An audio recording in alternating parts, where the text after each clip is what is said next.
welcome. Welcome to our 97th, almost to 100 episode of Gorilla Radio. Hopefully we have comments. I'm Joe Carino. We got Mike Reiser. We had a marathon of a day on Tuesday or Saturday. Jeezy Pete, I'll mess up on days. Talking wrestling, and we're back even more. This will be a little bit shorter. So how's your recovery days? Non-existent. Non-existent. We did so when we got off air, OC went and played in a softball tournament at Crown Point at the Sparta Dome. So we were there to probably midnight, 1 o'clock, and then came home, slept, and then we had practice for about 4 hours on Sunday. So trying to work on these rankings. Kim gave me the full hand, so I think it was 5 hours. So try to work on the rankings. Didn't get back till late Sunday, so we had to kind of bump the show. But now we're here.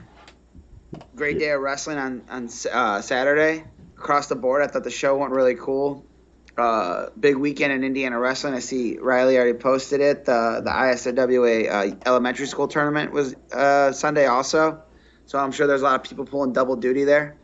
Oh, yeah. Crown Point with the W there. I think half of them wasn't like, I don't know if it was small schools or what. I think some of them wrestled Saturday too. Right. I didn't realize that until I saw some pictures on social media. So. And I think that's a pretty cool event. I mean, a lot of that stuff with the youth wrestling is really helping to push the sport in the right direction. I think Illinois was ahead of us on that. They used to do IKWF out there for a long time, and I know a lot of the clubs would run those, and then I know a lot of Indiana kids would go over and wrestle for some of those clubs in the region. I don't know how, maybe down south also, but I think with that going forward, I think it's been really cool. And I thought the IHSWCA did a really great job of hosting the event. I'm sure there was a lot of people that were worried about if it was going to go on or not. It was a couple different locations. Getting the streaming going. I know that was one of the things they added a couple years ago. You guys got to hear us ramble on during some matches and jump around. We got a huge watch, which I thought was really cool. The comments are always really cool. I always enjoy interacting online, which is really a cool thing. Yeah, definitely. It was fun to watch and jump around, and I'm sure people didn't really like them, or at least my ADD, it's like watching someone with the control of the remote and you want to go watch a different channel jumping around. So yeah, Kim hates driving with me because that's how I listen to music. Yeah, about 35 seconds of every song and then switch. So yeah, no, that it was like from the get-go there were a lot of great matches. The thing that I'm noticing is just the growth of like the 1 and 2A, how so many teams are in it. So many teams are, 1A, the first 3 or 4 years it was the Bresco won, I think, the first or second, Adams Central and Prairie Heights, and it was just like, might as well just have an Adams Central Prairie Heights duel, just because the other teams aren't competitive. And now you see a Tell City, you see North Posey starting to bring teams, and that's pretty cool, especially down south where it's, it's a lot of big schools, and that's hard for them to compete. Yeah, and I think it gives and we talked about it leading up, and we talked about it all day on Saturday. It gives those guys something to wrestle for, and I think there's a lot of guys and that were part of those teams that won't have that success at the state finals. And a lot of those teams are going to have guys that are going to be at Bankers Life, fingers crossed, hopefully. But, there's going to be guys that some of those are going to be their biggest matches, And I think that's the really cool aspect of wrestling is, while it's an individual thing, the team aspect's really huge too. And yeah, definitely. Just maybe not giving up bonus points and spots or coming down to the last match where maybe it's not the guy you want, the guy you hope to have there. I know 1 year Brownsburg won it with Brayton. That's the absolute top of the line. That's who you want there, right? Yeah. But doesn't always work out like that. Kyle Keese, right? The excellent camera work for Modern Day and Warren Central duel. So I heard some skills on that Sergio Lemley, Zeke Seltzer. That was a great match. Two nationally ranked guys going at it. I thought like that was like one of those ones. You know, if you're not like before in the past, when they didn't have the streaming there, and I don't know who pushed that. If the track guys pushed that or the IHSWCA president. I think Ratliff at the time was the president when that got put in there. But there were some really good matches happening there that you're only getting word of mouth and the old like, hey, like someone there with your phone giving you the update play by play. Like Stephen Lawrence and Joe Lee. I think that was like the last year they didn't have video. Yeah. And you go and you're watching that and you're just like, dude, like the whole state should be able to enjoy this. Yeah. And it helps those guys kind of recoup some of the money they lost also, because that's usually a packed house. Yeah, it is. Hopefully I think that I would assume they probably did pretty well. Hopefully they did. A lot of people were watching. I know I don't know. I look at the stats. We've had a lot of people looking at our stream. It's just a matter of 6 hours straight. No one's good. If someone's still on there for 6 hours, I give them my a lot of props. But it's kind of neat to. The comments can be tricky because there were some that I definitely felt like, man, like some people were on there the whole time, like commenting, right? Yeah. And it's just one of those things. We're there, and I know we took some breaks in there also, but it's hard to get away because they're like they said, like a lot of those you're gonna see that, like you're gonna see a match where someone's gonna bump, and kudos to the guys that didn't go for the title, that still went there and got great matches. Like there was a lot of bumping. I know Dickey bumped up. We talked about Sergio Lemley bumping up, and I think that's a really cool thing about the event, especially in this like condensed season, where hey, we're gonna go and we're gonna get matches, and I think that's awesome. Yeah. Especially in a time when you're not going to be able to see that competition at like Al Smith or Connersville, Mooresville, or even some of the bigger, even like a Trikoff, things like that aren't happening. That's one of the things I know I'm looking at. We're trying to get our kids as many good matches as possible, and it's hard at this time. So it's Center Grove. Mr. Kelly, I will say this much: 4A is a bloodbath as far as to get qualified in 4A with only 8 teams. You cannot have one hiccup, and I know you have a kid go out, and I don't want a top kid. Maybe someone gets hurt right now, gets quarantined the wrong time, and you lose one of your top guys. That's going to be hard to replace those points. So it's going to be very interesting. See how these Center Grove's in a pretty strong spot with that Mooresville regional. They also collect the most points. Like regional qualifier there is like the same equivalent, like a semi-state qualifier at other like semi-states, right? Isn't that kind of the thing? Yeah. So I think they could be all right.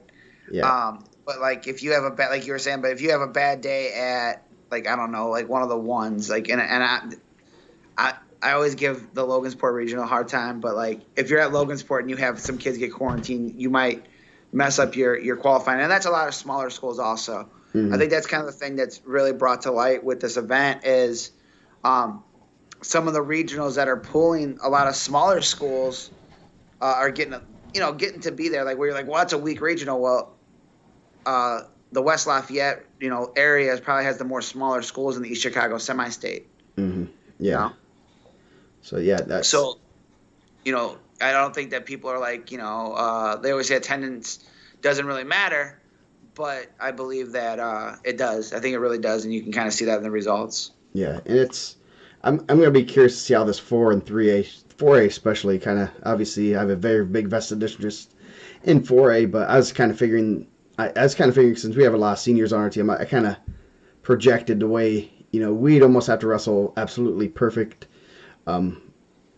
In order to get where we would qualify based on last year's numbers. So it's one of those things that you have to be you can't have any hiccups. I know last year we had a couple injuries, and that just it's not going to do that. That's going to be very interesting to see how the 4A shakes out in the next couple of years, and especially this year they didn't have any voting because Avon was so high, or they were like 10% higher or whatever than the next lowest team. I can't remember the exact calculation. So they were the automatic 8th seed or 8th pick.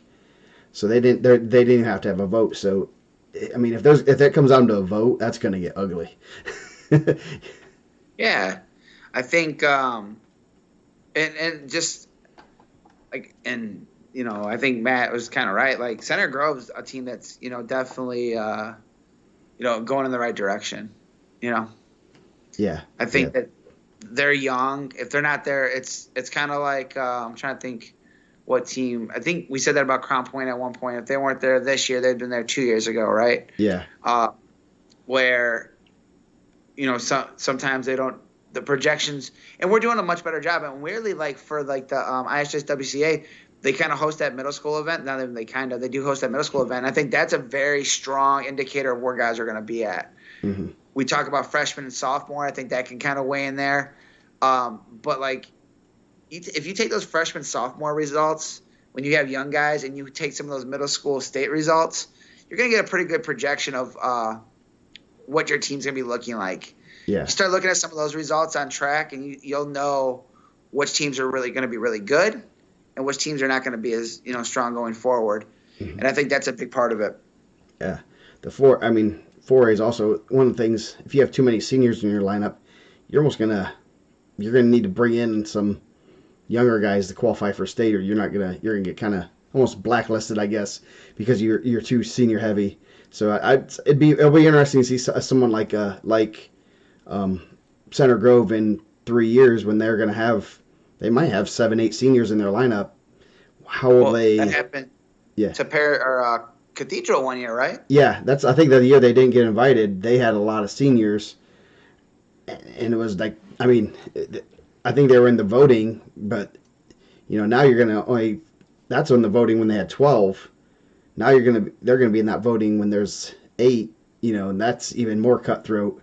So that's one thing obviously I'm looking at it from both coach association type and also looking how's Carroll going to get in there.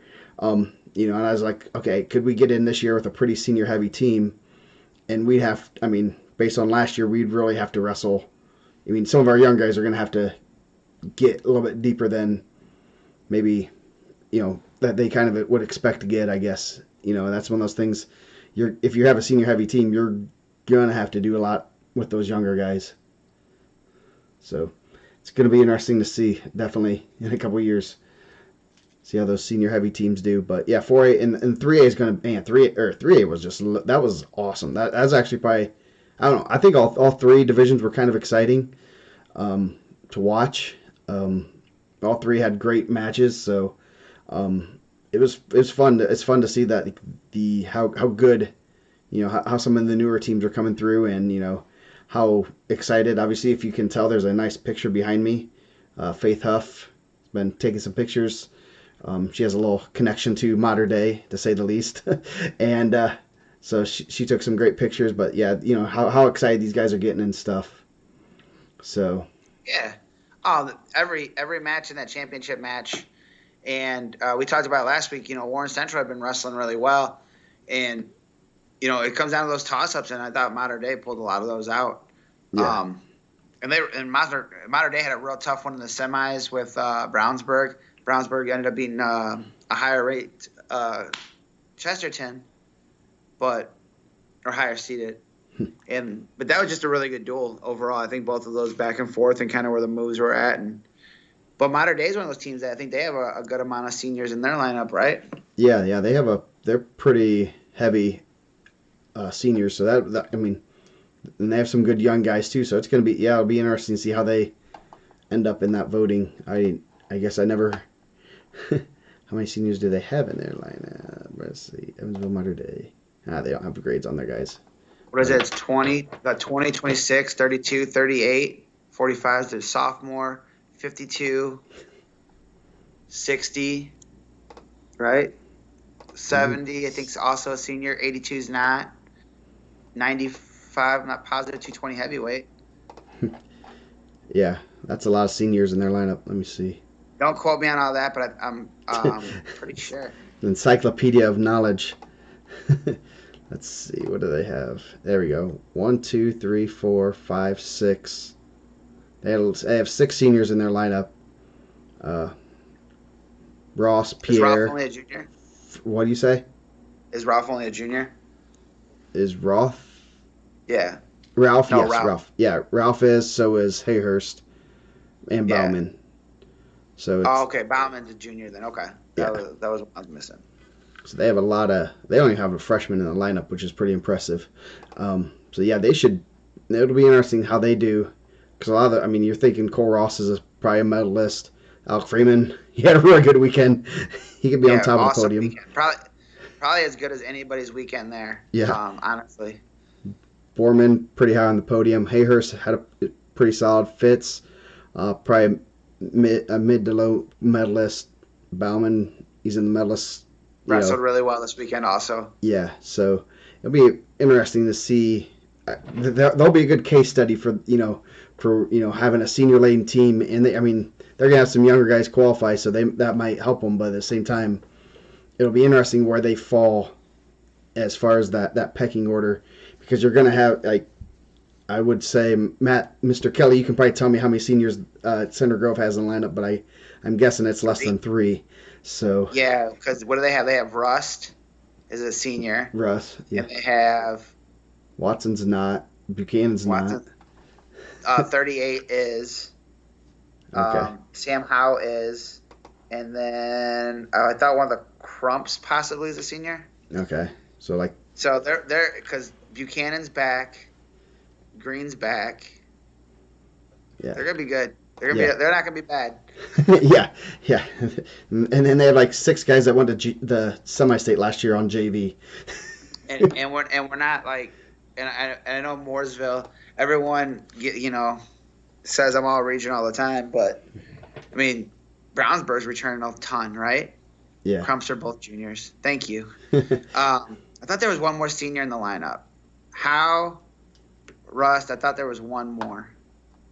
So Yeah. I'm sure we can get it in a second. But I mean Brownsburg, what do you got? You got a freshman at 6, junior at 13, junior at 20, freshman at 26, senior at 32, junior at 38, junior at 45. I mean, they're pretty young too.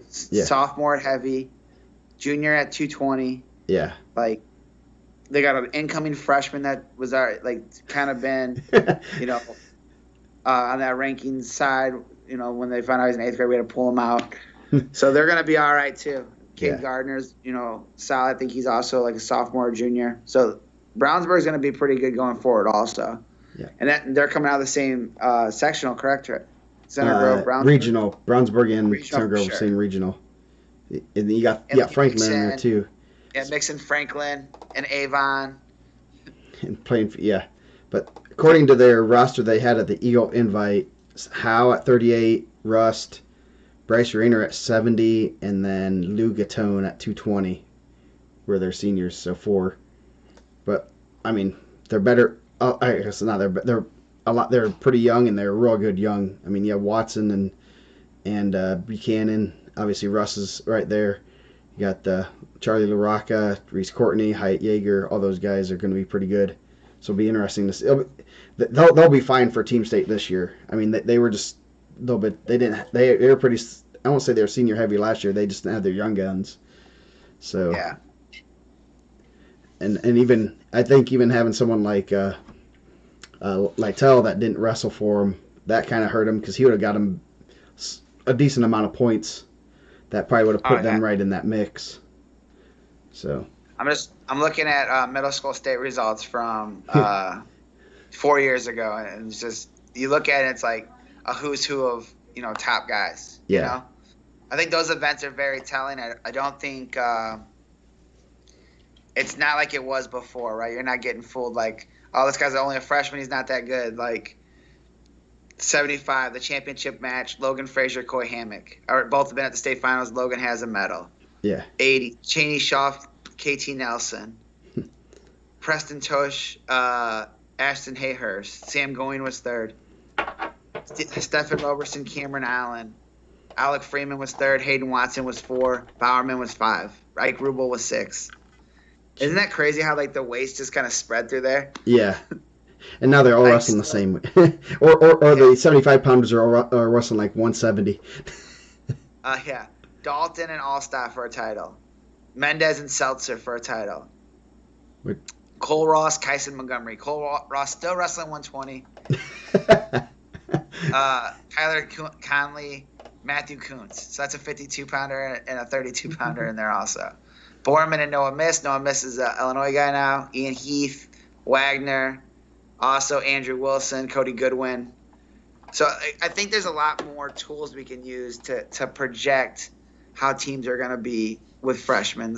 We kind of knew that Center Grove was going to be good. We're not fooled by that. We knew Crown Point was going to be good 2 years ago when they were getting all these guys in. I know that Brownsburg in 2 years is going to be really good. They're good now, but there's a class coming in behind this class. It seems like that's the kind of the way in the region too. I think everyone's about 2 years away. Yeah. So yeah, it's gonna be pretty interesting. Might as well just go down a little bit of the championships, how the days went for each class, real quick. 1A, the South rose again, as I correctly predicted. Good match in the finals. One thing I noticed, especially in like 2A and 1A, is actually in pretty much every class. It's one or two matches determined the outcome in a lot of the semifinals on, which was really good. Tell City had a pretty strong team. North Posey was right there and just lost a couple matches late. Some interesting singlets if you have yes. If you get those. Yes, North Posey had the best singlets, the jorts. I don't know if those are nice. That's Poseyville. Probably their official outfits of Poseyville. I've never been. I'm not sure how they dress down there. So yeah, that was a real good match in the finals there. And Prairie Heights and Cowan were right there. I think Cowan had a real good match with North Posey, 38-25, and then Prairie Heights, 48-26. They're pretty young right now. They had a couple years ago where they were really senior laden and starting to get those younger guys in the lineup now. So they're going to be right in that mix right there. So really good 1A bracket. 2A, Garrett pretty much the North will rise again.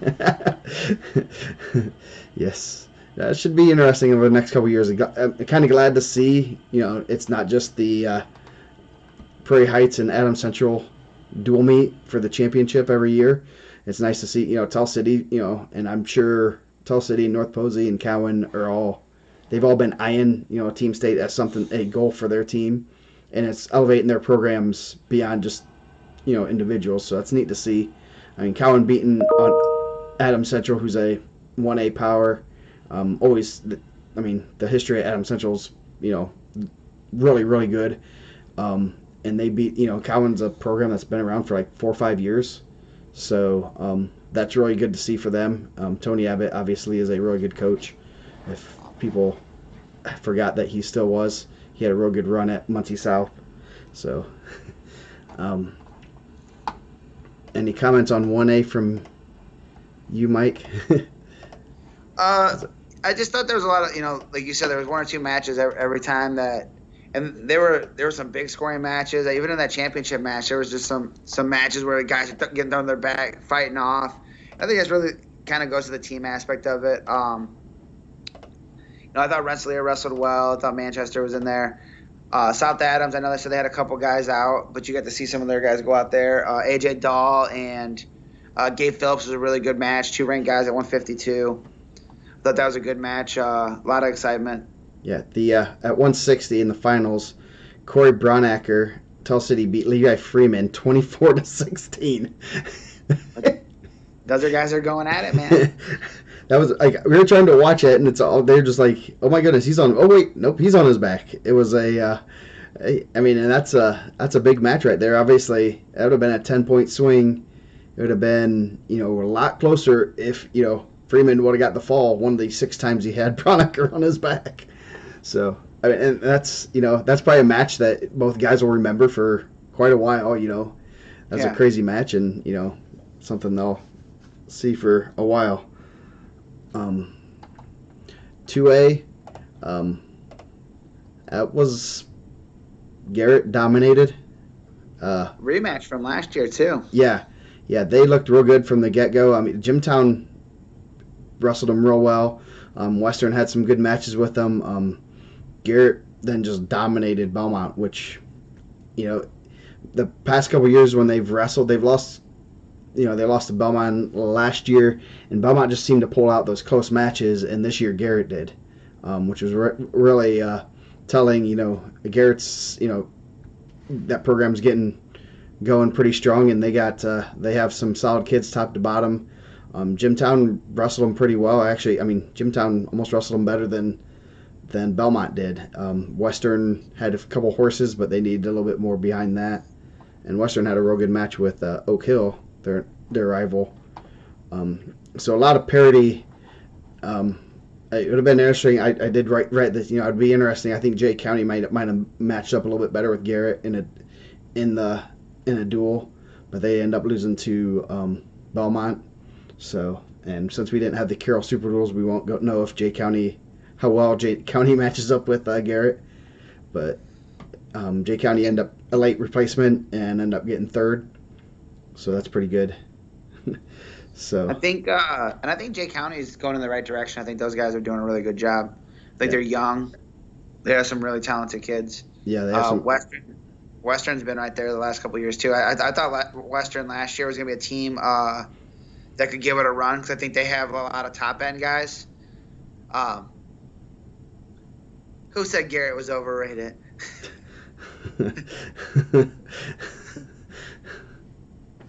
Yeah. So yeah, they Western always has some good kids, and they're gonna. I mean, them and Oak Hill are always gonna have good programs. I think New Prairie's gonna start. They're gonna start getting a little bit, have some good teams. I mean, some good wrestling. I mean, I think Wawasee had they've had some guys in and out of their lineup, and I think that kind of Adams County Bush. Well, he probably drinks Bush Light, so that probably tells you enough. I'll be interested just in like coaching and kind of going forward. I know they have a lot of kids in their club. I'll be interested to see how New Prairie does going forward, right? Yeah. Like I think bringing Flieger over there. I know Dan Luther's over there. He was at St. Joe's for a long time. There's been a lot of chatter of some guys that were heading that way. I think that was one of the places you heard some transfers were going to go. You add a guy like Chris Flieger who, All-American, guys want to go train there, Yeah. So, yeah, 2A is going to be interesting. Appreciate it. And I'll say there's a team that shoulda, coulda, was 2A that I'm kind of keeping an eye on because Columbia City has a real good team. They were like the smallest 3A school or like one of the top two, and they beat Belmont earlier this year.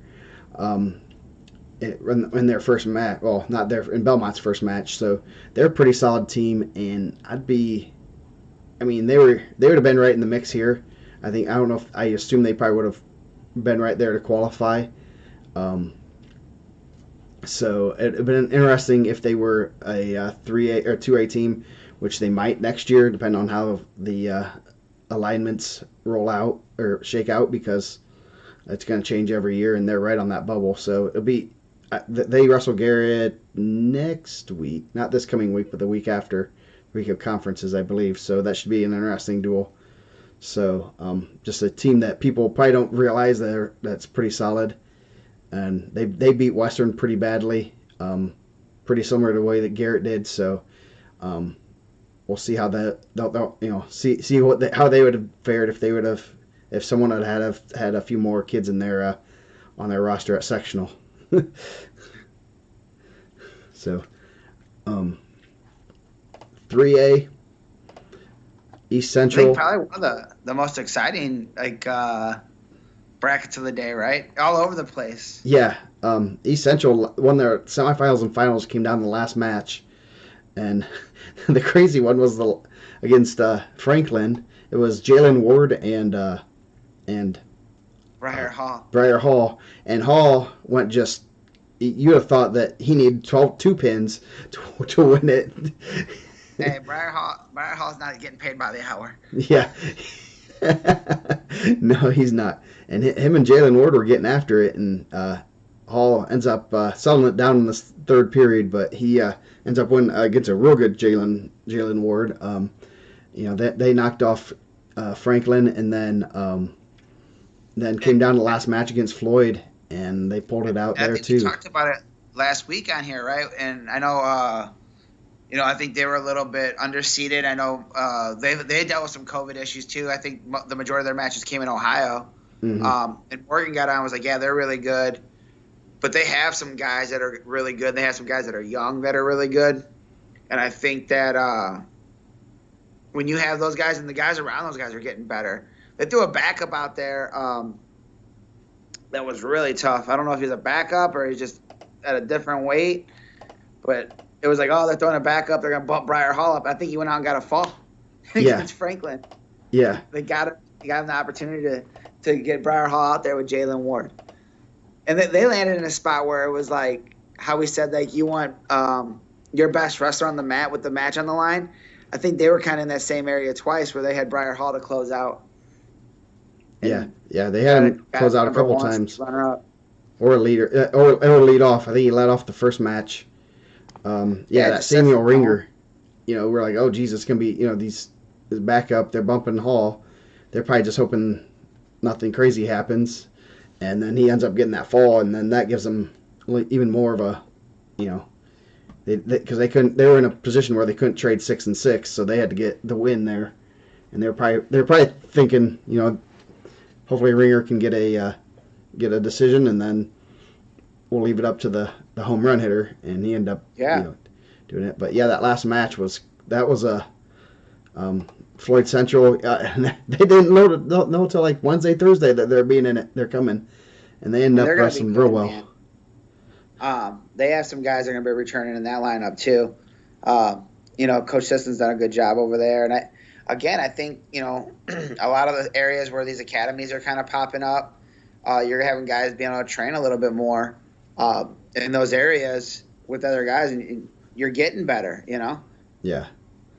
Yeah, no, that's Floyd Central, and they have a real young team too, like you said. So they're going to be, I don't know where they were in the voting. I'd have to look, but they definitely should have been there. They added 2 studs at 45 and 60 that are going to win a lot of matches. I think Hunter May was the number one. I believe he was the number 1 youth wrestler coming in too this year on the youth list. He's going to be really good for a while. And then Embry, is that how you say Embry? Yeah, he's really good at 60. You got Conway. I think Allstott's a senior, but you have a lot of good guys. I'm not even going to try to pronounce the. I'm going to get a pronunciation how to pronounce. Thank you, Hector. my youth board aficionado. But you look at like the 70-pounder, like Koradai. Yeah, I don't know. His grandfather was a gold medalist in the Olympics. He's pretty good. Yeah. So you have a good amount of guys. So when you bring a team like that in, I don't know if they were really weighing like how good a Hunter May could be in that lineup, impacting like. Yeah. Especially at those weights. I think that you look at those guys. Yeah, Luke Knable's also a stud. Those are the guys that are going to come in and make an impact. Right off the bat. Like there's not like I don't know if there's a private school down there that's going to take guys from Floyd. Like where maybe like if you're in the city, it's a little tougher. If you think like one of the kids are going to go somewhere and end up at Cathedral, but down there, like that guy's going to be coming in and he's going to be a state level. A state level contender right away. Like I don't know if he's going to win a title, but he'll probably. I could think he could be there Friday night. He could probably get a medal.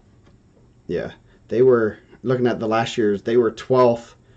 They weren't in the vote-in. The vote-in was Roncalli, Terre Haute South, and Harrison.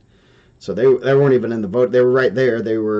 But they're 15 points away from being considered for the spot.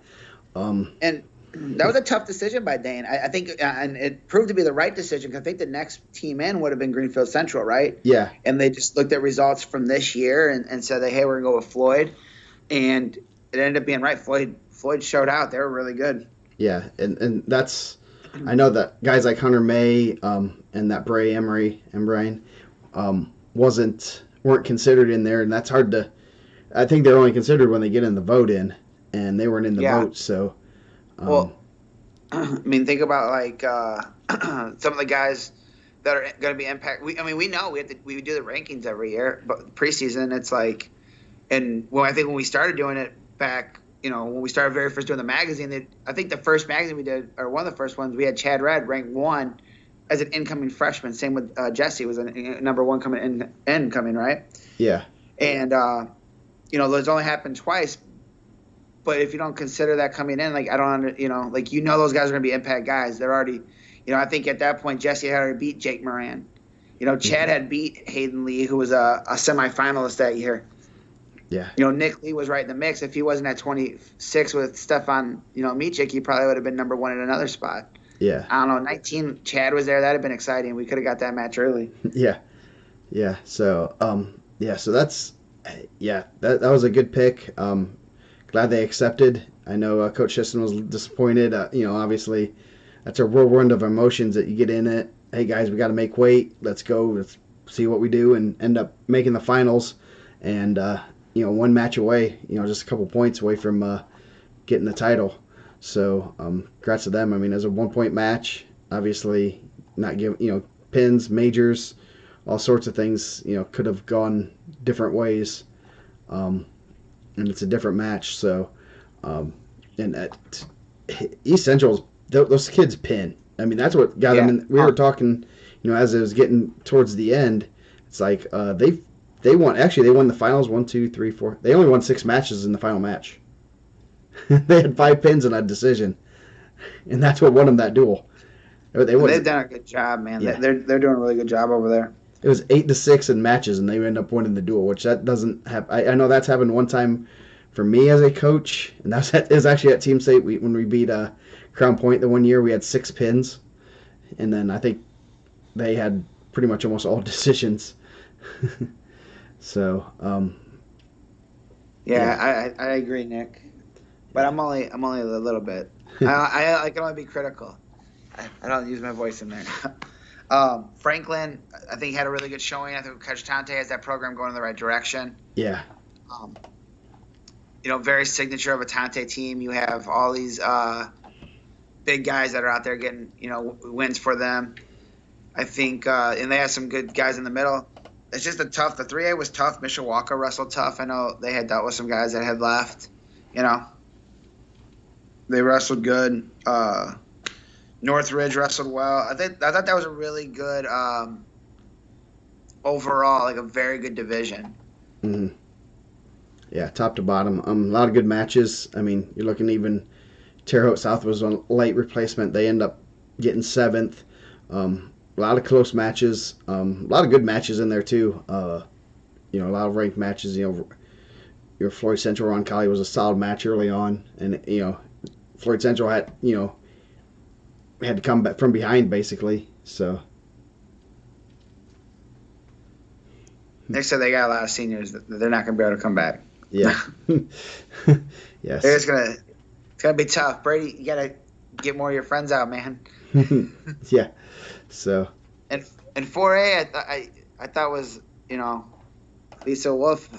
I'm assuming that she knows the 2 of those guys that are getting some of those pins. Yeah. Yes. Might be related. And 4A was just those guys. I think we kind of knew that those were some really good teams. And at that spot, Chester ended up taking 6th. I think we knew, and Avon the same way. If you're going to have forfeits, it's going to be tough to compete there. Yeah. Because everybody's there. They're going to have full lineups. They're going to have depth. There's going to be, ranked matchups across the board. Every one of those duels had a ton of ranked matchups. You had your spreadsheet, which was awesome, and then it's like highlighting all the ranked guys. It was like, oh, these are all state ranked guys, and if they're not ranked in the state, I bet a lot of them were ranked in the semi-state also. Yeah, there are a lot of good matches there. Early on, Cathedral and Perry Meridian, kind of looked at that one, had the spreadsheet up, and like, man, Cathedral doesn't match up very well with Perry. No. And end up in 1-point match, and Perry ends up pulling it out. no one. I mean, it wasn't. I wouldn't consider it an upset. It's just the way things fall when you have a bunch of competitive teams. Matchups are going to matter. You know, Aiden Warren with the win early. I'm trying to figure out where the. I mean, Well, I thought Perry did a power move even before it goes, right? Like you have, Matthew Kuntz and you have McKivitz. They weighed in at 32 and 38, and I mean, not that you could slide those guys around. Now it changes the way you approach the duel, right? That's tough. yeah, yeah, and you slide. Jacob Sheets went down, so that gives them a little more maneuvering ability. I know they bumped those guys up a couple times. And then the 45 they got in there is a middle school state placer from last year. Yeah, yeah. So I think he was a fourth place at middle school state last year, and so now like there's a guy that probably wasn't in your lineup that's going to be able to get in the lineup because all those guys are down a weight, and now you're taking from your strength and making it even stronger. Yeah. So yeah, that was some good matches there. Yeah, Billerman. Hector's right. Billerman. That the match at 6. That's huge. That's a momentum change. Yeah, that is. I mean, that was a 7-3 or no, 8-4, and Bellarmine took it to him right away. That was a real good match. I mean, he almost got the fall, right? Like he tosses him right to his back right off the bat. Yeah. Cathedral's looking for big points there. Dickey's tough. Ranked number 1. It was ranked number 1. The rankings are obviously going to change now, but we said that leaving Perry Meridian at the quad. That Toby Billerman wrestled awesome. Keaton Morton just adds to his list of ranked wrestlers that he's wrestled this year. It's unreal. Yes. Everyone, Keaton Morton's that kid this year. There's always someone in the weight class that you can kind of use as a measuring guy for the weight to see where they're at. And Keaton Morton's wrestled everyone. Yes, he has 20 matches. 14 are significant matches. As in he's wrestled like a semi-state or state ranked guy. It's just how many matches are we going to add of Keaton Morton's this week? Yeah, that's crazy, right? I think we're going to have to start handing out T-shirts for whoever wrestled the most ranked guys in a week. Yeah. But that's big because I think they met. We looked at it. I think we were texting the night before the state, and when they got the weigh-ins, and it was Kuntz coming down. And McKivitz coming down changes the way that duel's going to go. And they just matched up really well. Dickey and Billerman, Morton and Graham, or Morton and Reyes. Then you got, Cotty and Graham. I think those were right off the bat. You have those 3. Then you have Aiden, you have Matthew, you have McKivitz, you have Sheets, and then you have Dale. I mean, that's going to be tough to beat. And, Cathedral – that we knew that was going to be a tough one right off the bat. Yeah. I mean, Brownsburg and Chesterton was tough right off the bat. Oh yeah, that was a real good one. Came down in the last couple matches. You had Cicerelli and Bolin, and then Griffin Ison and Kate Johnson. 2 real close matches. I mean, those 2 could have easily gone the opposite way, and it's you're talking about Chesterton making it, and that's that's a real good match. Yeah, Evan Bates. I was kind of I didn't know if Brownsburg's losses they reflected into their seeding because we knew that they were without Preston Haynes for a while. At that quad, they didn't have Preston Haynes or Miller, or I think they were missing Gavin Garcia and Blaze. Yeah. So, I mean, when they're at full force, they're tough, and they're going to be a tough at the team state. They're going to be, or at the individual state now. I mean, Preston Haynes is really good for a freshman. I mean, both the freshmen, Haynes and Ison, are really good at 26. I think they were telling me that he was underrated, and he's just climbing the rankings. Every week, it's okay, he's a guy, hey, I'm knocking off a ranked guy, jump 4 spots. Oh, I beat that guy out, jump 4 more spots, Yeah. Yeah, and that was a real good duel. Obviously, they have some young guys in there. Logan Miller looked real good. He looked like he's going with the Briar Hall. He wasn't getting paid by the hour. I think he had pins in I think the longest one was here with with DeMarco 335, and then I want to say in the then he had a 3 minute pin Reed Egley, and then in the finals, I think he 37-second pin of Keaton Morton. So, but having those guys helped tremendously, and that changed the dynamic of that team. I honestly love that. And obviously we're gonna spend a good amount of time talking about the championship. Chesterton and Cathedral were just like, hey, let's just throw it out there. Let's just do it. Go out. We're just gonna go out and wrestle. Like, you guys got tough guys, we got tough guys. Let's make it happen. Evan Dickey, why don't you go wrestle Hayden DeMarco? You know? Yeah. And that's a great match. And Hayden DeMarco comes out with a W there. Hey, Sergio Lemley, you're one of the best guys in the country. Zeke Seltzer, you're one of the best guys in the country. Why don't you go wrestle that match? And that was just like, the championship's going on. We're like, hey, let's watch that one for a little bit. And thanks to Kyle Keith, went over there and kept the camera moving, so you're getting these matches and you're not getting that like, hey, I see feet, is that a takedown? I don't know, we're not there. But that was like one of those ones, it was like instantly as soon as like 26 would switch over, and that's what you want. Like, those guys went there to get good matches, and those guys didn't punk out either. Yeah. Thought we might get to see a Seltzer and Kuntz match, because they did bump Seltzer up. So that was a but that was a good move for Perry Meridian. I mean, we were kind of talking to it, like, oh man, we want to see that match. Obviously, we're fans. We want to see the match. I mean, but we know that obviously they bump him up, those two guys up. They're going to get they're going to be in a lot better position. Yeah, and that's the thing. I think we said it on there, right? Like, I think I was giving Avon a hard time at one of the spots where they were out of the winner's side now. There's no more going for a championship, and I think they moved Dickens away from, was it Bates or someone? Yeah, it was Dickens right? away from Bates. And I was just kind of, not that I'm saying that he would have beat Bates, but that's the matches you want. And obviously Bates is, wants that match too. He's trying to get good matches. But on the winner's side, when the duel's still in there and you're still going strategy and you still want to be a state champ, and we talked about it at the quad also, you want to go, at the quad, I kind of said, I think I said it afterwards, you want tough matches there. You want to go out and get the best matches you can get, because like all you're doing at the end of that, if you win, you're just posting on Facebook, right? I don't think they handed out a trophy that day. No. Like, it's good on Facebook. Yeah, but like, on the back you want to go wrestle the best guys, Yeah. And maybe that's me as a fan, looking from the outside in, but I loved that, like, basically Cathedral and Chesterton was like, hey, let's get the best matches here. Yeah. I think you guys got good guys, we got good guys, let's make it happen. Carmel, I like that. Like Sergio didn't care to take a loss there. Yeah. Yeah. I was gonna say, I thought Carmel bumped some guys a couple of times, but I think their guys just grew.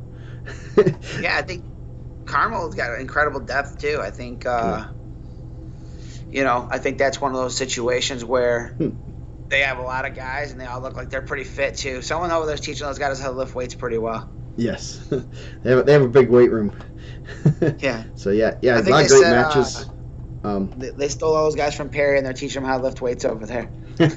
So the next step is to lift the weights, and the second step's getting those headlocks. So Carmel's gonna turn that corner. Yes, they're gonna have that. Once they start having that saw side headlock, you're gonna know there's that Cody LeCount influence. Yeah, they got a couple, like Corny was over there for a while. Yeah. If he's still there, Elliott, and then Warman, right? Yeah. Nathan Warman. Yep. They're all heading north. They're not going south. They're going where it's colder. So the finals. Warren Central kind of just doing what they've been doing all year. They're winning. Took out a good Perry Meridian team. Took out a good who they had first round. They had Carmel, and a tough Carmel. You can't take a duel off, especially in 4A, because right out of the bat you got a Carmel team that's ready to wrestle, and then it was a close match, and I know Coach Morgan was obviously distraught. I mean that's a roller coaster of emotions. So I think like you said, you can't take any matches off there. and Carmel just coming at you with waves, right? Like that's like one of those things. They're gonna have guys that you can move around. They're gonna have pieces they can move. And the same thing with Warren. We talk about Warren all the time. Warren has some backups. Warren's B team goes out and beats some really good teams also. Yeah. They're going out and beating like some very solid teams. And I think that's just like that's crazy to me because they can send their B team places and compete with, you know, some guys that are probably solid 4A teams, definitely some 3A teams. I mean, I think Penn's B team had a pretty tight one with Belmont, who was right there. And I think Penn's pretty solid also. They weren't here, but I think that speaks to like being able to move some pieces around, and Carmel has that, and I know Warren Central had that. So I knew that was going to be a very interesting duel, and those coaching staffs are pretty smart. Yeah. So, and then the finals, I mean, they were in the match from the beginning, and just a couple matches late kind of got out of their grasp. I mean, it was Mater Dei won the last 4 matches. I mean, it was real close then. Yeah, it was real close right up until then, and then Bauman over Tyler Jones. Pretty surprising tech fall there. I think Jones was kind of trying to get a pin a little bit more than he probably should have. Solers over Keon Sullivan. Those are 2 big matches that, you know, Warren went out and probably, you know, were right in that match. Yeah, I think you know, Mater Dei and Dane had it to the T. Like Dane did a great job. Mater Dei, you know, I think you write down a bunch of the toss-up matches that you think you're gonna have in there. Like, well, we got a really good guy here and they got a really good guy here, so let's say that's a 50-50, and Mater Dei pulled all those out, right? Yeah. Yeah, they got a couple. They got some. You know, 32. Alec Freeman had a great day beating Pearson amongst others. 5-4, and I mean, keeping, you know, David Pearson's one you can't relax for a split second, or you're going to be counting lights. That was a real good one. Well, who did he beat? He beat on the day Alec Freeman, and I know they posted it. He beat David Pearson, who's unreal good. Then he beat Kyson Montgomery, who's really good. And start the day off, and then he beat Cheney. So guys that have been in the semifinals. Yeah, and that's a real good day for him. Obviously, that weight class is just absolutely brutal, and you know, that's going to be a fun one to watch from the get-go. Actually, it's going to be fun to watch once you start at semi-state, because there's going to be some ugly matches coming semi-state. Oh yeah, dude, it's gonna be tough. Coming from that Mooresville regional and you're feeding some of dude, it's gonna be brutal. I'm hoping that Delaney Rollman, Gavin Allstott, loser doesn't go into Borman there. I think that's gonna be like one of those 38, ones. Like, if you don't want to see that happen to Allstott 2 years in a row. Yeah, you know, or you're a guy. I thought the semifinal Mater Dei Brownsburg was really good, and there was you know, Brownsburg Mater Dei did a bump right off the bat, took Salers up to 95. Then Mater Dei did what Mater Dei does, and they minimized, you know, points at 220 in heavyweight, where they only gave up majors. They didn't give up falls there. In a 26-36 match, Haynes got a win, Logan Miller got a fall, Cole Ross got a win, and then it just goes down the board, right? That Alec Freeman match and Kyson Montgomery match is huge there. I mean, that's one of those matches. That's a 50-50 match. Both those guys have been in the both have medals. Borman got a fall over Gavin Garcia. Hayhurst and Blaze Garcia was a really good match. Come down to a 1-point match. The 160 match, and this just kind of goes to one of those things that we saying that it's not always the guy that has all the medals. You know, they throw Preston Turner out there, and he's winning big, and John Ruschenberg puts him to his back, and he's on his back for 30 seconds. Yeah. You know, that's a 9-point swing in that match because it was close. Yep. That was close to a fall. It's 36-26. Not that it changes the final score, but it was. I mean, that's such a momentum swing. Because I think I want to say. Yeah, I think I want to say like Eisen was trying to be a little bit too, you know, he was going for the pin because they were in that match, but he went. I mean, he was just being a little bit crazy. I mean, you can't do that against someone like Widener, but yeah, if that match is switched there, it's a 1-point match. I mean, it's the his strategy changes from going out for the win, and this is a not get pinned, don't get majored, just wrestle type Oh yeah, scenario. So that's and that's it was huge. it was close, man. The Yeah, camera angle for that one, it was a little bit sketchy. I think we were a little bit off, but it looked close, and he was on his back for 30 seconds. yeah, yeah. Where and then the last one, I think that ended up being a fall. I think he like picked him to his back. It ended up being a fall for Widener. Yeah. So that was a really good one going in there. And what was Brownsburg seeded wise? They're They're sixth, seed fifth. Yeah, seeds went pretty close to pretty. I mean, Mater Day Warren. Man, Kyrell Lavelle's gonna be really good. yes, He's really good right now. I think that's gonna be exciting. Yeah, I think the gonna be exciting were going 1 and forward. 2. 3 seed was Cathedral. They end up getting 5th. Lost to Perry right away, and then 4 seed Chesterton got 6th. So not too bad the seeding. No, Got the middle of the the guy pack that does wrong, that, he's but pretty good. yeah. And Perry over Brownsburg in the last match, but yeah, there's a lot of great matches, top to bottom, and definitely was fun to actually sit and just watch, and kind of basically what we were doing was what we would have been doing without being recorded, other than probably texting each other. Oh my goodness, there's this match going on. Yeah, a lot more text in there. Yeah. A lot more expletives. Yes. So. Yeah, and Mater Day does what Mater Day does, man. Like, you put them in the championship match, and they're pretty good. They're pretty good. They've done a good job. They have a very good tradition of winning that championship match. Yeah. Yeah, so that's new rankings coming out. Lots of changes. Obviously, I think we have pretty much every one of the all the big time results in there, which there were a lot, even in the smaller divisions. That's how Joe spent his Sunday. Yes. Well, I got up to 126 done Saturday night. I was like, yeah, we're just not doing anything. I'm just doing this, and then I get back on the computer Sunday morning, and I'm like, oh my goodness, some people put in some, so now I gotta pick and choose. I gotta figure out, did they do this result? Okay, no. So that was a little more time consuming. I should just lock them and then I'll do them.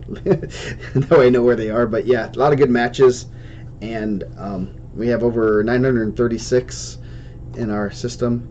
Now he's like the Keaton Morton's leading the league in most matches. Oh, So, yeah, dude. And you got Kuntz, Juwan Dale, and Billerman all have 10 significant matches also, which is pretty impressive. It sounds like Perry Meridian is now not afraid to go out there and wrestle good teams. Yeah, that's I guess, yes, that is, McKivitz has 9. You have Blake Borman has 8, which is pretty impressive. Yeah. You got it's not stunning the teams that have guys here: Perry Meridian, Chesterton, Warren Central, Columbus East, Perry, Colton Roberts from Avon. Durnell is from Columbus East. Hernandez, Borman, Brandon Bolin from Chesterton, Bryce Crump from Center Grove, Cheney Chef. Yeah, so it's not just the guys that we're keeping track of, even the guys that are having these significant matches that aren't medalists. Yes, yeah, and there are a lot of. I mean, you're just looking at some of the teams. It's no secret that these guys are the top, and they're also the top teams because they're also good competition. They're able to get good competition. So. Oh yeah, and you can check out all those on the rankings. You can go on there and see, where guys wrestled, and you have all that in there, wins and losses, and all the notables are on there. Yep. And now you can add your picture, but you can't add other people's picture. Yeah, well, you can add them. That you just they just better be nice pictures, or you're gonna not be able to access the website anymore. So, yeah, I have to check that now because we have some hoodlums running through the system. And he's a region kid too. I expect more from the region. Yes, you expect nothing but class out of the region. That's all. That's That's all what I I'm think hearing, of. man. So, I was looking at this week. I hate looking at this because I'm not 100% certain that this is always the most accurate. I think we're gonna have the. Let's see, was it in a couple days? We're gonna have the N8 Northeast 8 triple duel with Belmont, East Noble, and Huntington North. Circle City Conference. No, that's not. Maryville, the Franklin Super 6, Bloomington South. Oh, actually, that's not Maryville and good. Crown Point Wednesday. What do you say? Maryville and Crown Point on Wednesday. Yeah. Ooh. I'll be doing the broadcast live. Nice. Sounds like they're gonna have 25% capacity in the gym, according to Michelle Frazier. So that is exciting. Yeah, that's a pretty big crowd. So, Yeah, that's a good one. That'll get. That's always an exciting one. Those guys get up to wrestle each other, man. yeah. That's a good rivalry. Yeah, Crown Point's pretty loaded though. We're gonna be heading to the Extreme Quad at Penn with Bloomington South, Hobart, and Penn. So that should be fun.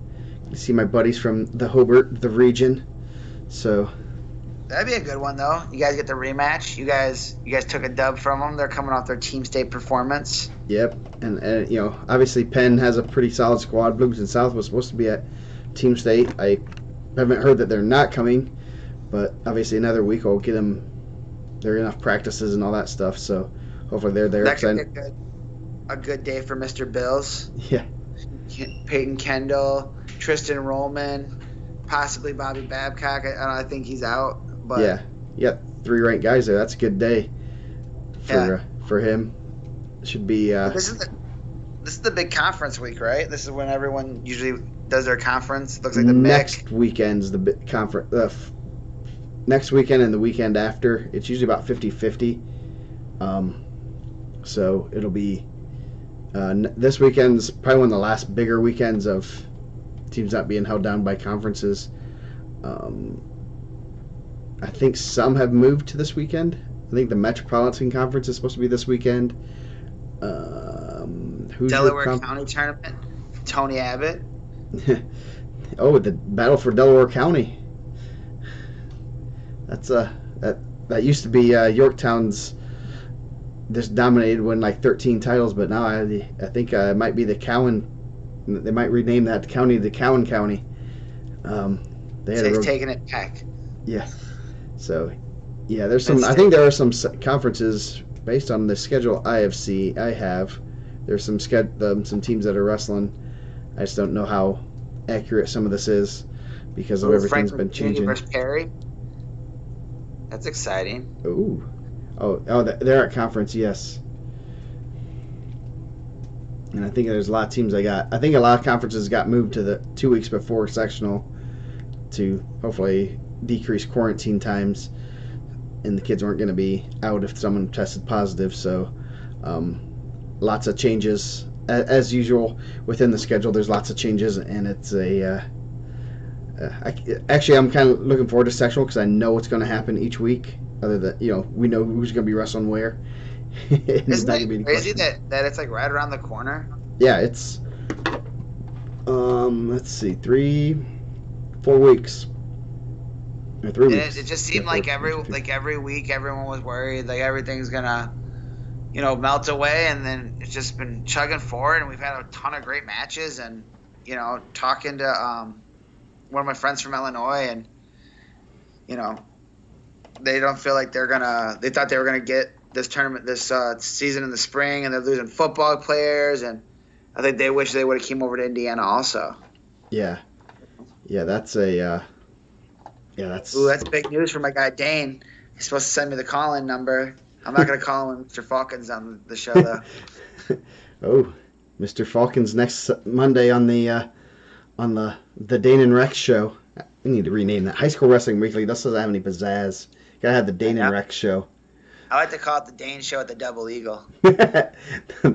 Double Eagle Dane. Double Eagle Dane. Yeah, it'll be interesting to see. I've seen someone was posting on the forum, which I'm always happy to go on there and see some topics I haven't seen about possible attendance at the state finals.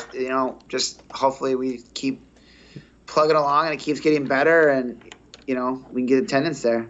That'd be great. I mean, football. What did they let football do? I don't know what the attendance number was. I just know that they had assigned seats, which usually it's just they don't like having assigned seats. HSA is against that, just like they are class wrestling. Doing that little plug, but you'd say that you want 4 seats, and then there's some logarithm where you would get 4 seats, and then they'd make sure that all around you was free. So I don't know what they were doing, how they were doing that. If you can't run to your seats and save 25 seats, how do you meet the angry moms that tell you that you're an idiot? Now, how do you see? No. How do you see the Ben Davis Giant if we don't have that? Oh, man. That'd be our luck, right? That'd be our luck. If we went there and we did assigned seats, even though I think I'll be doing media stuff, the Ben Davis Giant would be sitting right next to me. He gets 1 ticket. He gets 1 ticket. That's my brother's boy.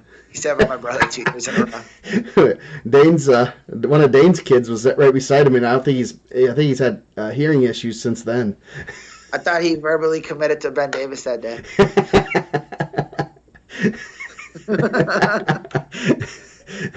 Where's our guy? Where's what's his name? Jeez. From Ben Davis. Harris. Where's he gonna get? Where's he? He's got to get the Giant there. Giant needs to be somebody's parent. Man, if we can get him in the Ben Davis section, just get it on the other side of press row. Yes. No, he was a good guy. He was a good dude. I don't know if he was good for Dane. He was about 40 seats away from me, so he was real good. But he was really loud. He had a very deep. So loud, the loudest. He had some good lungs on him. I can tell you what. If I need a lung donation, I'm going to ask him. He was the loudest clapper I've ever heard. If I'm ranking people that clap the loudest, there's the Ben Davis Giant. Oh, he's got to find the video of him. Yeah, so I'm guessing. I mean, they usually say someone said it was like 3,500 per game, and that's in a 40,000 seat arena.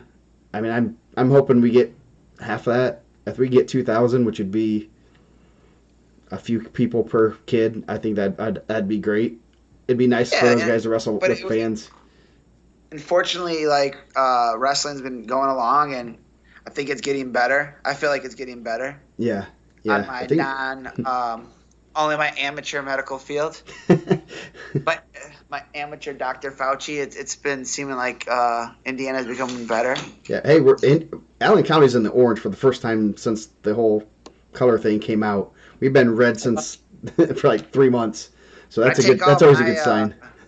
My COVID advice from Hector, and he said we're in the orange in Lake County now too. So that's good. Yeah, I don't know if I think that hopefully that's a good thing. It's people just not after Christmas stuff. They're like, yeah, I'm good. I don't need to get tested, but I know. I don't know about that, Joe. No, you just hope we're still 2 months away, right? No. Yeah. Shy of 2 months. Yeah, we're keep going, right? Yeah. We're here, man. Let's do it. I mean, 3 weeks. Let me see. 3 weeks away. 3.5 weeks. Pretty much 4 weeks from Saturday was sectional, which if you're a betting person, I don't know. I would not have betted that I would have probably lost some money. I was like, I don't know if we're gonna have a season. I don't know if we're gonna get to it. If we're gonna get to this point without really any major hiccups. Fortunately, I am a betting person. Hey, we're about to put a casino right here in Black Oak. So 7,000 per game. That'd be great. Yeah. Honestly, I wouldn't mind having assigned seats. You get to pay more for closer. I've been trying to get in one of these lower level suites for years. Yeah. Yeah, so that's going to be interesting. I guess we're going to be we're the first state tournament for HSA that they're going to do. And I mean, like Dane said, there's a executive meeting coming up. I wonder The only thing I mean, they're going to chug along as well as they can. The only thing I can maybe think they might extend, the period between sectional, regional, semi-state. Might try to extend it there so people don't get knocked out for that kind of stuff. So Yeah.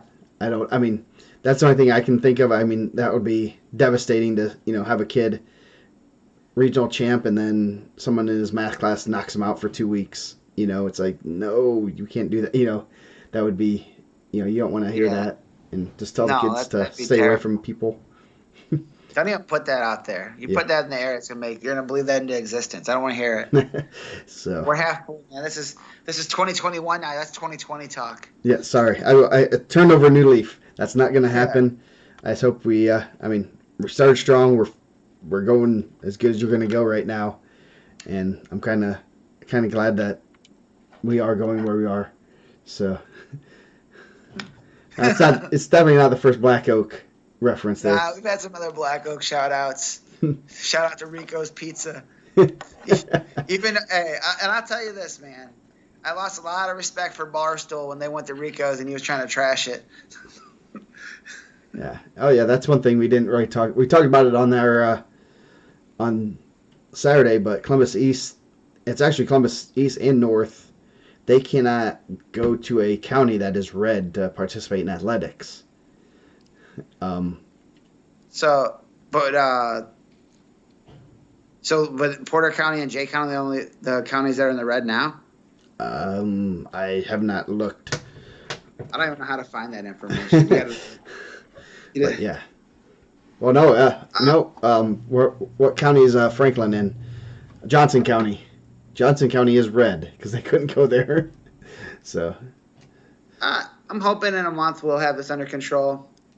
A lot of my friends told me after the election that COVID would just go away, so I was just kind of basing it all on that. A lot of guys that didn't make it through high school was telling me COVID would just go away after the election. So I take their science. Yeah. No, I think we've done a good job. I think it's been really good. And all jokes aside, like I said, it seems to be getting better, and I hope that that doesn't come up, right? Yeah. Yeah, definitely. You don't want to. I mean, that's not a fun thing. Hopefully, we can get through that. Have a good state tournament. Kind of. Yeah. Coaches can breathe a sigh of relief and just exhale. After the state tournament and series is over, you're just gonna. There's gonna be a good win throughout the state. Just to everyone's relieved that we got through it and we got it. Got over it, and that's what we want. And, I think that was unfortunate for Columbus East to not be able to compete at the Team Six. I think they were right in the mix too. That have made that 3A class even. I mean, good for Floyd Central, but unfortunate for Columbus East because we seen them at Perry Meridian and they were really good. Yeah, that'd have been a good. I mean, I would have liked to. I mean, obviously you wouldn't get Floyd in there if Columbus East wasn't there, but that would have been. I think they were right in that mix. Obviously, it'd be good to see them, and they were the 2 seed, so it'd been good to see them and East Central. I think that'd have been a real good matchup. Yeah, it'd have been exciting because you could have closed that show with Sam Morrill and Briar Hall. Yes, that'd have been fun. So. Yeah. So hopefully, like I said, like the numbers keep going down, and we're able to go forward, and no situations like that happen because that is unfortunate for those guys. Yeah. So, what else do we have to talk about? I know Dane said the new rankings will come out in the next couple days. Lots to go through. We give Dane a couple days off. That was a big build-up. That was tough. Yeah, he gets more stressed about just like teams. Like he wants the seeds to go 1 through 8 exactly, and no matter how well you can do that, if you do it that way, you're probably cheating in some way. Because he has this thing. It's called a soul. He probably feels bad when he gives people bad seeds. I get that at the state finals all the time. People like to rub it in my face. Like, did you see that coming? Like, I'm not a psychic. I'm just putting in results, man. I don't know.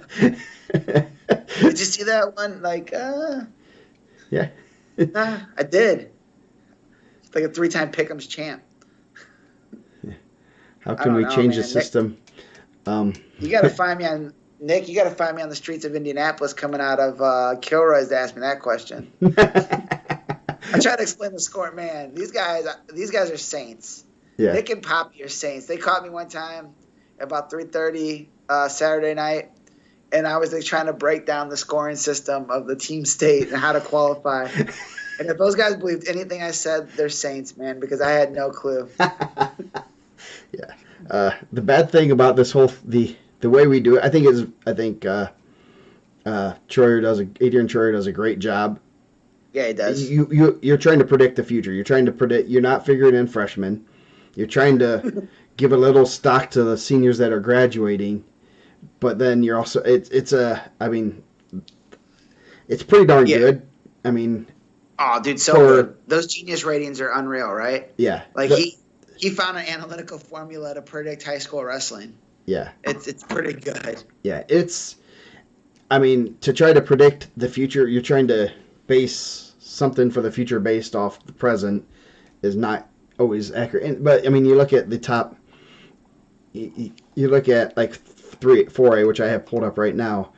I would say you would still pick the top 16 teams, 6 teams. You'd still pick the Carmel and Avon. I think Carmel gets in. They're right on that mix. Avon, they just had some guys not come out and some other issues that come up. Okay, but then who are you going to throw in? I mean, you throw in Center Grove, but at the same time, there's some other teams that are right on that mix, right on that edge that you can, where you can say that they probably deserve to be in there. I'm going to pull up the 4A rankings right now as we see them. Yeah.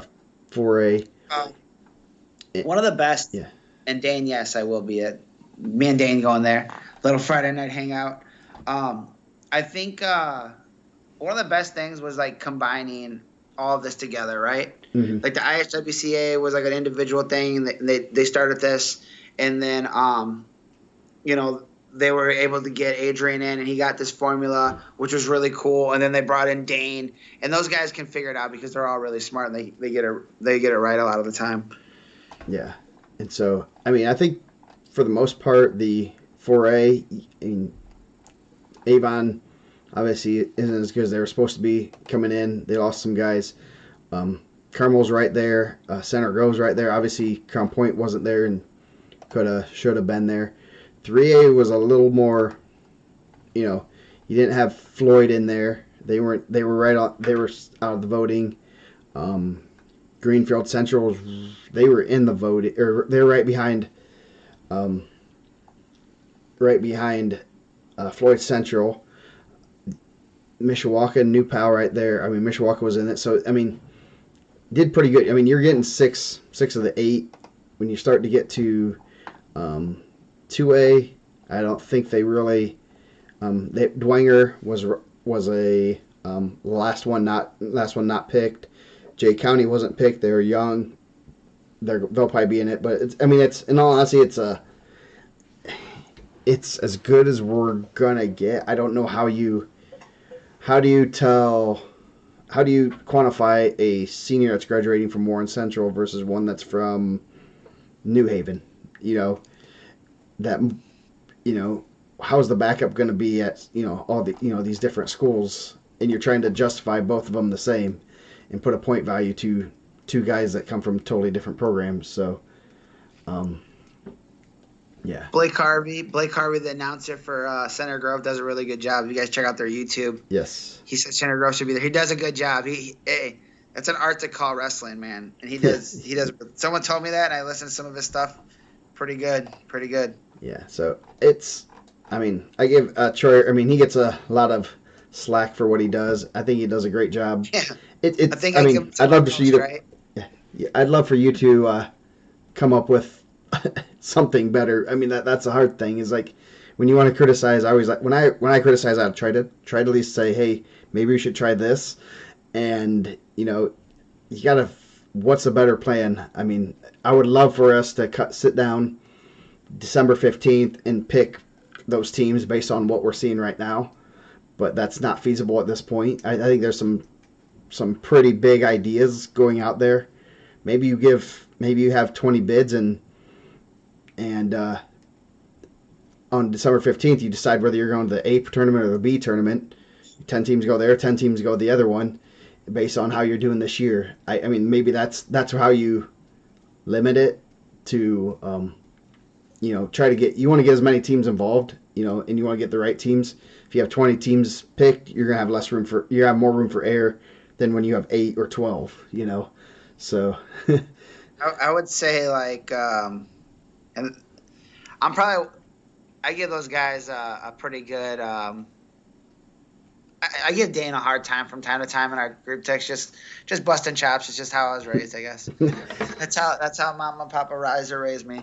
But those guys do an amazing job. There's no foolproof system, but at the end of the day, they've done a really good job of getting the best teams there, and it showed this weekend how good it was. Mm-hmm. Yeah. So, it's one of those things. I'd like the maybe I don't know. I know some people have said something about that AB tournament. Dane likes it. You pick 16 teams, you're gonna have less room for error. If I pick 30 teams, I guarantee I'm gonna probably get it. I guarantee the top 8 are gonna be in there. So in some. Did you feel like Texas A&M belonged in and Notre Dame didn't get in? Yeah. Notre Dame played Alabama. You think Texas A&M would have did better job? Is that what you're saying? No comment. I don't think anyone can do well against Alabama. You might have to bring in the Browns or someone like that. Bake will be out there doing work. Come on. Yeah. Yeah, I think they do an amazing job, man, and it's not easy. And I like that they adjusted some of the stuff on the fly. Like they're listening. When they said it wasn't fair that the smaller classes were getting less teams, yeah, and the bigger teams were getting, then they're like, you know what, you're right. We'll give these guys 12, those guys get 8. So It's not like they don't listen. They want to make it the best event they can have, and I think it's really good. Yeah. Ooh, that would be crazy if they wrestled the one you played your football sport at or your other classes. No, in that term, I don't know if I don't know if I like exactly how they're splitting up the 4A and 3A. With the legacy thing, or? It's one. It's definitely. I don't mind it, but it's one of those things that I have to have a little more data on. It basically, if you guys don't know, they originally when they started it, they wanted it to kind of be something that the IHSA could absorb and kind of start running. But I think at this point, this is like the 10th one. I want to say this is 9th or 10th. It's been going for a while now. They're kind of molding into, this is what we're going to do. Taking out, first off, 4A is schools with 2,000 or more kids. Great. Obviously, that's there aren't that many teams. There's probably about 40-ish there, I think. But then 3A, and then they take out anyone, then they listen to this finally after about 6 years of complaining. Any team that has less than 7 wrestlers at sectional aren't in the calculation. So then they calculate 1, 2, and 3A based off that, which is pretty nice. I think it's the top 25% of those schools are 3A, and then the 1 and 2A are split evenly. So I think they're doing good to try to separate the teams. And obviously there's going to be those teams that are on the big end of each, or small end on each of them, like we were talking earlier. Columbia City, I think, would have been, they were 2A at 2A State last year, and would have been right in the mix this year for a team. So, and I think that would be good. And those teams are able to bump up, and that's good. Mater Dei and Cathedral. I think Cathedral might have been 2A if you look straight on enrollment. They would have been right. They're right there in that. Actually, they're 4A for football, so they've been 3A. But they chose to wrestle up, so that's good on them to go after that competition. So I think we have a good system. I mean, there's tweaks in there. I think Coach Association's doing a great job with it and kind of molding it into kind of what the coaches and the people want instead of IHSA what they want. And I think that's why it's taken off, and that's why it's having as much success as it is. Yeah, I think and I used to say this all the time about a lot of the stuff. I didn't feel like we were getting as many good newspaper articles anymore. Mm-hmm. And I think that we were like, okay, cool, we won't deal with that, right? let's do our own thing. And Indiana Matt's got 2 great writers on staff Yes. that write amazing articles. We didn't feel like we were getting enough, like we weren't getting enough wrestling talk. Like the forum, our own forum, wasn't creating enough of a wrestling thing to do. Like, and this has been a better outlet for that. We get so many comments and so many people view, and you get it reaches so many people. If the team state that wasn't what they're going to adopt, like cool, like we'll do it our own way, and I think it's been really good. I really enjoy it. Yeah, I think like Blake said, I think the classing was great.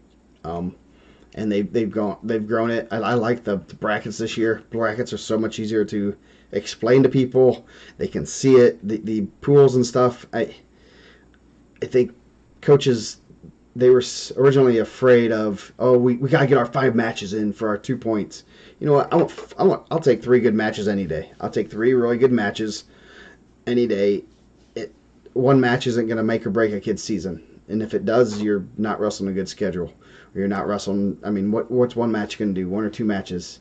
So I think I think the bracket, it's easy to read. It's easier to explain to people. It's easier to follow. And you don't have to. I think they got burned a little bit last year when the 1A pool everyone 1-1. So then it got really ugly. So.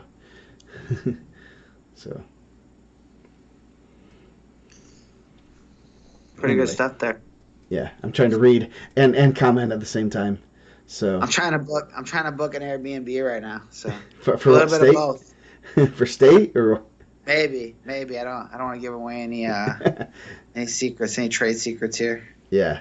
Well, I got one in Florida for our. Florida doesn't care. I mean, I don't know what they're in. They might be all red. But we went there last year in July. They were just like, yeah, we're going. My brother got Airbnb last year, for state. And he got it like, I think Saturday night, so he had to drive back. And he's like, hey, he's like, I think this is a pretty good area. And I said, let me ask Howie if this is a good area or not.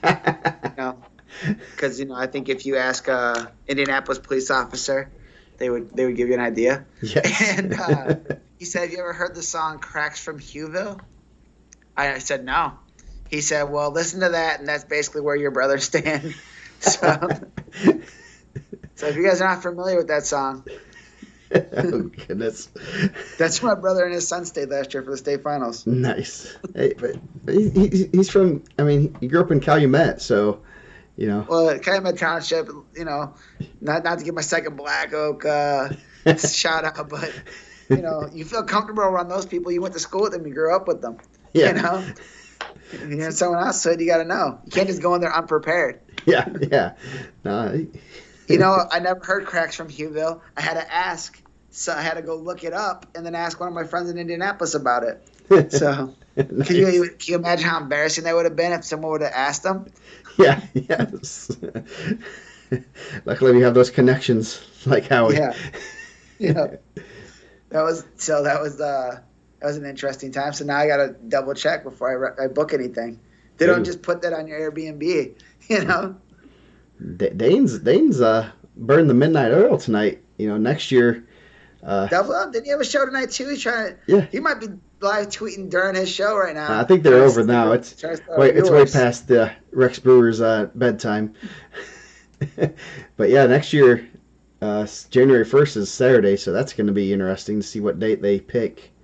I'd love for them to take like this Saturday, which would be this Saturday, which would be the 9th, and just say, hey, this is what we're going to do. Deal with it. And I think at this point, the Coaches Association have a great event that teams are going to make note, and if they do host an event, maybe have a backup.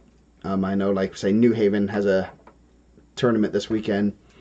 They usually do.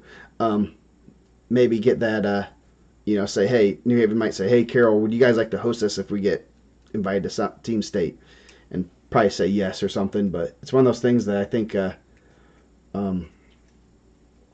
is something that really would, kind of put the nail in the coffin of this being a really, really great event, having that not during the holidays and not have to manipulate things like we did this year or, like that. So. Yeah, I think it's such a tough time, right? Like you have these huge holiday tournaments that people love. Like like it's gonna be. I think there was like a couple years where it was like, what was it like one year like Brownsburg went to like Brecksville Team State and then wrestled like Detroit Central Catholic in like a 1 week period. Yeah. And like, and I understand, man. It's good. Yeah. Yeah, they well, this year it would have been Tuesday, Wednesday would have been Al Smith, and then Saturday would have been Team State.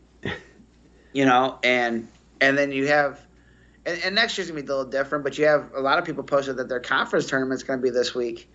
So you don't want to make people choose between, hey, do you want to go to this awesome event like the Al Smith or Mooresville or Mater Dei, Connorsville, and then like your conference tournament or your conference, because you're kind of locked into those things. You have to do that. Yeah. Or you get shunned like that one year when Portage sent their JV out there, Yeah. and they went up to wrestle Detroit Central Catholic.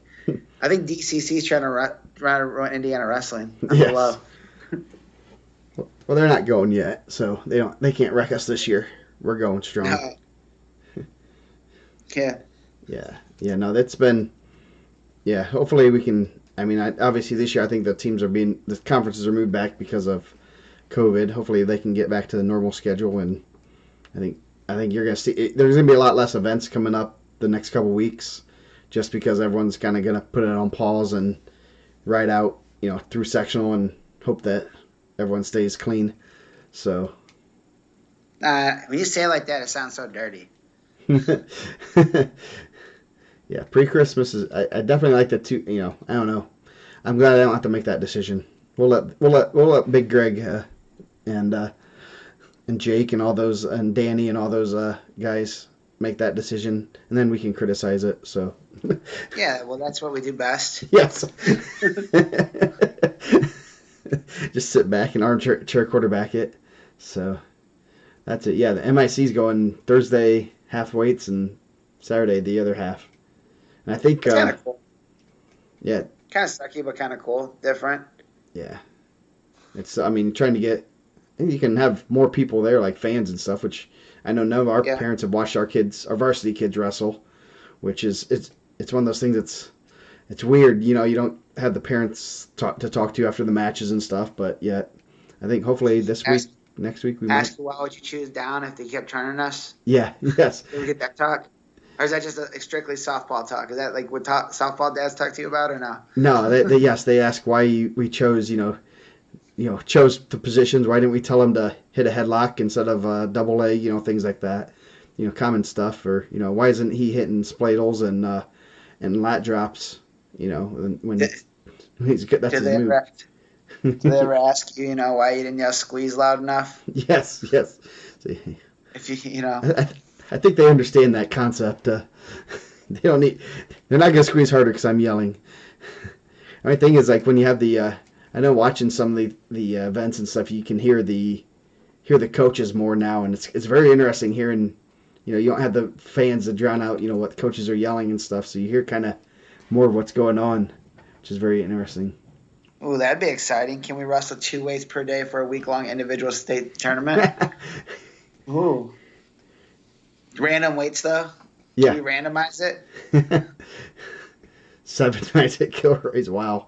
Yeah, no, that'd be, the only thing with that, you got to watch wait time. That's one thing I'm curious. Our AD hasn't, since we host sectional, I know our AD hasn't said anything, how we're going to do this. But if you do run like half the weights in the morning, half in the evening, you got to work out wait times right now, especially at sectional, because sectionals run kind of fast. You can have 8 mats, but you're gonna have to run into wait times every half hour. So yeah, at the Harvest Classic, the first year I did it, Josh Morgan was like, "Hey, we want to get out here quick," and like they took out all the forfeits, and we were like getting kids to mats, and they were just standing there waiting. Man, we were just because track won't let you go, and Kyle wouldn't let. Yeah. Kyle wouldn't, Kyle can't overrun it. He's like, "We're gonna get to these weight," and Josh like, "Nah, man, we're getting out there quick." So, yeah. I love it. IU versus Illinois on Sunday. Yeah, college wrestling started. Yeah, some good wrestle-offs. A lot of Indiana guys. Yeah. Central Michigan wrestled Olivet. Drew Hildebrand and Hunter Watts both had wins. I saw that one. I know some small schools have been wrestling NAI and stuff, so I I know was trying to find the IU like wrestle off results. They were saying Moran and Hutkins were going to wrestle. I didn't see the result for that. they did not end up wrestling off. Someone posted them on the board. The first ones were Caden Rooks beat Eddie Bolivar. Paul Conrath beat Jonathan Morin. Jonathan Curvin beat Jack Chessman. Nick South beat Isaiah Levitz. Derek Gelcher over Diego Lemley. Robert Dieters over Sammy Coakley. And then Dieters also beat Gelcher. And then Jacob Bullock pinned Andrew Irick. And then the finals, 25 didn't have a match. Kyle Luigs won. I know Asa's, they said he's banged up, I believe. Paul Conrath beat Caden Rooks 10-7. Graham Rooks won. Matt Ortiz won at 57. Nick South at 65. Drayton Harris at 84. And then Jacob Bullock at heavyweight. A lot of Indiana guys in there, man. That's exciting. Yeah. So, yeah, and I think DJ Washington is supposed to be going 74, and Nick Williams is supposed to be 95-7. So, a lot of Indiana guys in there. They're going to be pretty solid. Should be a good test against Illinois. So, definitely feels weird, just now starting talk about college wrestling and trying to get into it. Was it Michigan and Penn State wrestle in a few weeks? That'll be good. You might see Kirk Fleet and Mason Paris. So, yeah, and maybe Miocic bumps up to wrestle Nick Lee again. Can we start plugging that to hopefully encourage that to happen? Rematch, that'd be good. Yeah. They're both two different weight classes. Miocic is going 57 for the Olympics, and Lee's going to go 65. So two totally different weight classes internationally too. So exciting though, just to see how Indiana's represented in not only college wrestling but starting to get on like the international scene and stuff like that. Yeah, that's neat. Definitely, we have a guaranteed Olympian so far, which is pretty neat. To not many states can say that. I know we haven't had too many Olympians. Right down the street in Cedar Lake, man. Yes. I got to drive by it every time I leave Lowell now. Down 41. Nice. So, yeah. Anything else? Should be some good wrestling this week. Be very interesting to see what happens at some of the events coming up. Any other comments? Critiques? Nope. Nah. This actually went a lot longer than I thought it was going to. We did about 6 hours with about 2 5-minute breaks in there. Yes. I was like, what are we going to talk about? No, this went good. Yeah, no, it was pretty good. I had fun doing it. I know someone was saying we should do that for state, but I'm planning on coaching. I mean, we can get you and someone else to do it. And Hi, all you got to do is ask Joe, man. All you got to do is sit right next to me, and I do it just live. Yeah, yeah. We just put a mic on you. Yeah, no camera. You can walk around. Set by Joe last year. He's in the comments all the time. He's a real good dude. Yeah. I don't think Kim likes it as much now, but you can only charm him once, right? Yeah. Mr. McMurray, it's in the mail. I know the mail's been kind of slow lately. I'm supposed to be getting a Wii game. It was supposed to come today. It's not here. So much like my Wii game, my son really, really, really wants. Just be patient. It'll show up hopefully before the 100th episode. Yeah, maybe. Wait times are a little longer in the Fort Wayne. If you lived in the region, though, I think we got 3 Amazon hubs. So. Yeah. Oh, we have an Amazon hub here. We got Amazon trucks driving our neighborhood. They know our house by heart now. They check up on us if we haven't bought anything for 3 days. They do wellness checks. I saw a TikTok of a semi with this flatbed semi with this gigantic Amazon box on it.